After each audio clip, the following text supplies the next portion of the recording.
كلنا في الحر ده بنبقى عايزين نعمل اكلات سهله وسريعه عشان ما نقفش كتير في المطبخ. هنعمل النهارده سندوتشات البرجر في الاير فراير وهنشويه من غير زيت خالص، وكمان هنعمل السجق المشوي. هينزل الفيديو باذن الله بعد ده على طول. ولو اول مره تشوفيني ما تنسيش اللايك والاشتراك وتفعيل الجرس على كلمه الكل عشان يوصلك فيديوهاتي الجديده. وهتلاقي عندي قائمه تشغيل للاير فراير. اول حاجه هنعملها نحمص العيش بتاع البرجر. انا ما عنديش العيش المدور فهستخدم الكايزر الكبير ده عادي، بس لقيت الشبكه صغيره عليه فشلتها وحطيت العيش في الحله نفسها، وسيحت معلقه من الزبده ودهنتها بالشكل ده على العيش عشان يتحمص ويبقى لونه حلو وطعمه جميل جدا. خطوه تحميص عيش البرجر دي اساسيه، ما ينفعش نعمل سندوتشات برجر والعيش بتاعها يكون مفتول كده وطري ويشرب الصوصات بسهوله. لازم تحمصي العيش. هظبط الوقت 4 دقايق على درجه حراره 200. بعد 4 دقايق بالظبط العيش اتحمص كويس جدا ولونه ذهبي زي ما انت شايفه، ده غير ان ريحه العيش تحفه، انا ممكن اكله كده لوحده. ودلوقتي هنشوي البرجر مع بعض. طبعا الاير فراير سخنه، لو انت مش عامله العيش قبلها سخني الاير فراير دقيقتين قبل ما تحطي البرجر. وانا مش هدهن اي ماده دهنيه تحته خالص ولا حتى رشه زيت، لان كده كده البرجر بيبقى مليان دهون. بس اهم حاجه تسخني الاير فراير قبلها دقيقتين 3 على درجه حراره 200 عشان ما يلزقش. ما تحطيش البرجر على الاير فراير وهي بارده.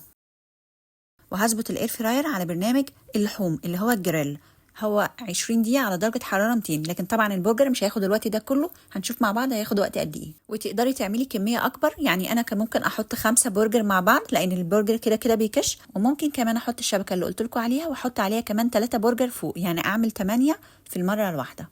وبعد 10 دقايق ده شكله. هقلبه على الناحيه التانية. شايفه معايا ما لزقش خالص لان انا مسخنه الاير فراير قبلها. لو حطيتيه على اير فراير بارده ممكن يلزق معاكي، وانا ما حطيتش اي ماده دهنيه وبفكركم هتلاقي البرجر اصلا هو اللي منزل دهون. وكده بعد ما عدى كمان 5 دقايق البرجر شكله استوى، لكن في بعض واحده في النص كده زي نقطه ميه، يبقى كده لسه محتاجه كمان تسويه. هسيبها كمان دقيقه. وكده يبقى اجمالي الوقت البرجر اخد 16 دقيقه على درجه حراره 200 وطلع بالشكل الجميل ده. انا كنت حاطه البرجر مجمد اخد معايا 16 دقيقه، لكن انت لو حطاه مش مجمد هياخد 14 دقيقه بالكتير. ودلوقتي انا قطعت بصل عشان اعمل بصل مكرمل مطرح البرجر.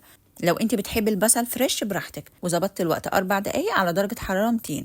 عايزاه بس يطرى شويه. لو انت تحبيه مكرمل زودي عليه نص معلقه زبده وقلبيه وزودي الوقت كمان دقيقتين. وكده نبقى عملنا احلى ساندوتش برجر وما خدناش وقت خالص. مش ناقص غير صوص البيك تيستي. لو عندك جاهز تمام، ما عندكيش هقولك تعمليه ازاي بسرعه. 3 معالق كبار مايونيز، معلقه كبيره كاتشب، نص معلقه صغيره مستردة، نص معلقه صغيره سكر، رشه توم باودر، رشه بصل باودر، رشه بابريكا. قلبيهم كلهم على بعض. ولو عندك خيار مخلل قطعيه صغير جدا، ما عندكيش مش مهم.